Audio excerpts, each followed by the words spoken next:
સાહેબ, હું રાજુ સોલંકી મારું નામ છે. ગુજરાત કોળી સમાજ વીર માનદાતા સંગઠન પ્રમુખ છે.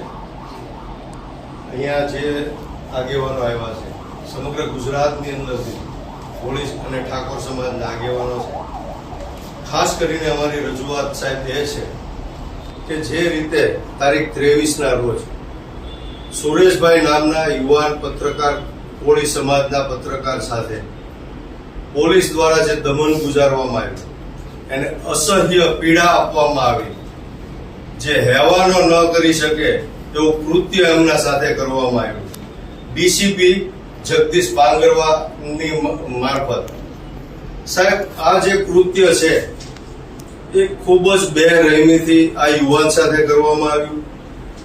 માત્ર ને માત્ર એના ઉપર એવા આક્ષેપ કોઈ બિલ્ડર દ્વારા, બિલ્ડર પણ લોકોમાં એવી ચર્ચા થાય છે કે આ અધિકારી ડીસીપી જગદીશ પાંગરવા છે, એની સાથે મિલીભગત છે, એની સાથે સાંઠગાંઠ છે. આ સુરેશ નામનો યુવાન છે કે અવારનવાર જ્યાં જ્યાં ખોટું થતું હોય, કાળા ધંધાઓ થતા હોય, કાળા કામો થતા હોય, ત્યાં આગળ જઈ એ વિડીયો બનાવી કે એનું શૂટ કરી અને એને ઉજાગર કરે, એને વાયરલ કરે કે એના ઉપર એક્શન કેમ નથી લેવાતા. ત્યારે આ બિલ્ડરે જગદીશ બાંગરવા નામના જે ડીસીપી છે, અધિકારી છે, એને રજૂઆત કરી. આ રજૂઆતના આધારે ડીસીપી જગદીશ બાંગરવા અને એની ટીમ આ યુવાનને ઉઠાવીને એલસીબી કચેરી ખાતે એને પૂરી એના તમામ કપડા કાઢી નિર્વસ્ત્ર કર્યો. ત્યારબાદ એને ઊંધા માથે સાહેબ લટકાડ્યો પાઇપ સાથે લટકાડી અને એને ધોકા અને પટ્ટા વડે મારવામાં આવ્યો.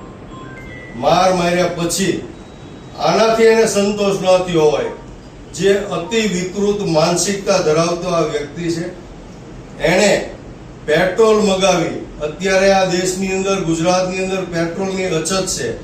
પોલીસ અધિકારી તરીકે આ પેટ્રોલ ક્યાંથી આવ્યું, કેવી રીતે આવ્યું, કોણે આપ્યું, એની પણ તપાસ થવી જોઈએ. આ અધિકારીએ ડીસીપી જગદીશ બાંગરવાએ આ યુવાનને ઊંધા માથે લટકાડી, પગમાં દોરડા અને ધોકા બાંધી અને આતંકવાદીની સાથે જે વર્તન ન થાય, આતંકવાદીની સાથે જે કૃત્ય ન થાય એવું 3rd ડિગ્રીનું ટોર્ચર આ યુવાનને આપી એના ગુપ્તાંગમાં, એના પ્રાઇવેટ પાર્ટમાં પેટ્રોલ નાખવામાં આવ્યું. હદ તો ત્યારે વટાવી દીધી કે એક ફેરી એને ઉપર ચડાવીને બાંધીને માર્યો, ઉતાર્યો, પેટ્રોલ નાખ્યું, વળી પાછો થોડી વાર થઈ એટલે પાછો એને ઉપર લટકાવી અને બીજી વાર માર્યો. એટલે મારે એ પૂછવું છે સાહેબ આપને, આપ ચાર્જમાં છો બરાબર? તો સાહેબ મારે આપને એ પૂછવું છે કે આવા પાવર્સ આ તમારા પોલીસ અધિકારીઓને કોણે આપી દીધા છે?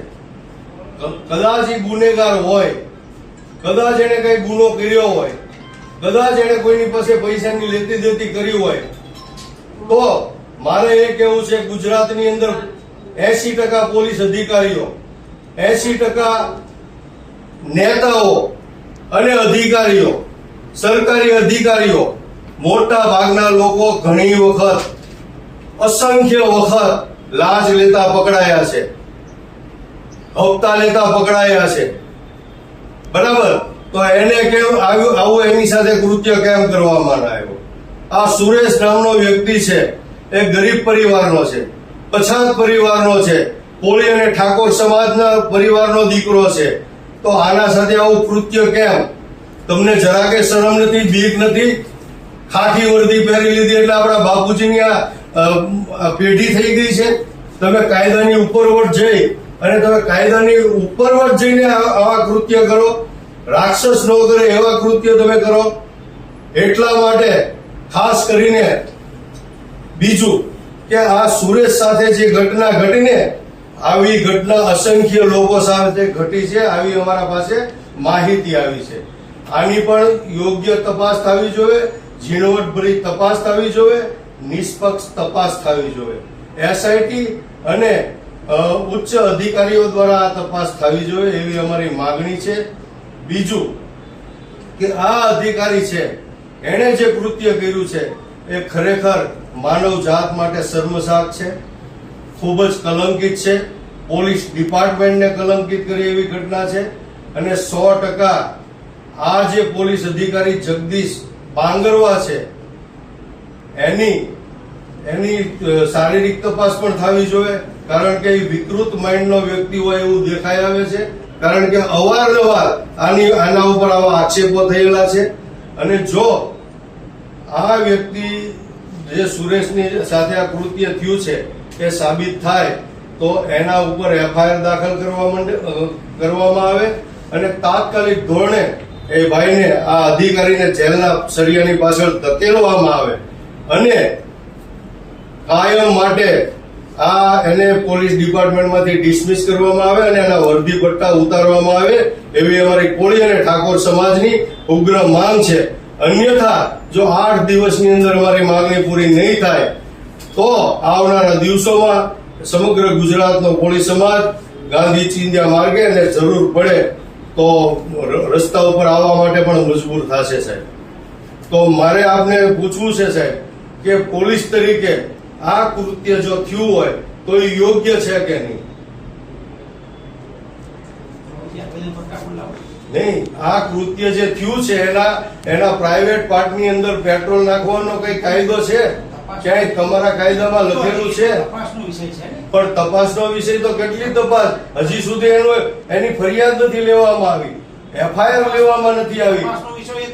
એફઆઈઆર કેમ લેવામાં નથી આવી? ઘણા કિસ્સામાં એવું બને છે. સાહેબ એક વસ્તુ કહું, અમે પણ જાહેર જીવનમાં છીએ, અમે પણ કાયદા થોડા ઘણા જાણીએ છીએ. પણ જે કોઈ દર્દી હોય, કોઈ પણ જેની ઉપર જે આ ઘટના ઘટી હોય એ લોકો હોસ્પિટલાઇઝ હોય ત્યાં પોલીસ ડિપાર્ટમેન્ટે જઈ અને એની ફરિયાદ લેવી જોઈએ, પંચનામું કરવું જોઈએ અને એને પૂછી અને એની ફરિયાદ લેવી જોઈએ. અને એની ફરિયાદ સાચી ન હોય તો એ કોર્ટ નક્કી કરશે. નક્કી કોર્ટને કરવાનું છે, પોલીસ નક્કી કરવાની છે. આમાં પણ ગુનેગાર તરીકે એને પકડીને એની સાથે આવું જધન્ય કૃત્ય કર્યું છે, ત્રાસદાયક કૃત્ય કર્યું છે, તો એને તો પોલીસનું કામ એ છે કે એને પકડીને એની ઉપર એફઆઈઆર કરી કે ભાઈ આ ખંડણી માંગે છે એટલી એની પર આ પુરાવા છે એમ કરીને કોર્ટમાં રજૂ કરી દેવાના હોય.